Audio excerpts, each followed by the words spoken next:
నల్లటి ముఖం, ఇంతంత ఊర్ధపుండ్రాలు, ఇంతంత కపోలాలు, గడ్డం, గంధపు చుక్క, దాని మీద వజ్రవైఢూర్యం ఖచ్చితమైనటువంటి కిరీటం, దాని మించి వ్రేలాడుతున్న తోమాల,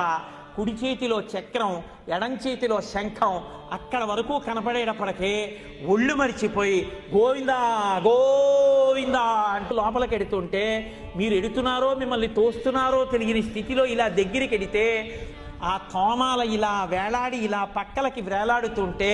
స్వామివారి వక్షస్థలంలో ఉభయనాంచారులు, వాళ్ళకి చుట్టబడినటువంటి పూలదండలు, మహానుభావుడు మెడలో వేసినటువంటి పెద్ద పెద్ద సాలగ్రామాల మాలలు, ఆ కడుపు, కొద్దిగా ఇలా వంగినటువంటి నడుము, దానికి పెట్టుకున్నటువంటి బ్రహ్మాండమైన వడ్డానం, దానికి ఉన్న మణుల చేత పొదగబడిన ఆ చేతిని చూసి ఇందరికీ అభయమ్ములిచ్చు చేయి, కందువకు మంచి బంగారు చేయి అని ఆ చేతి వంక చూసి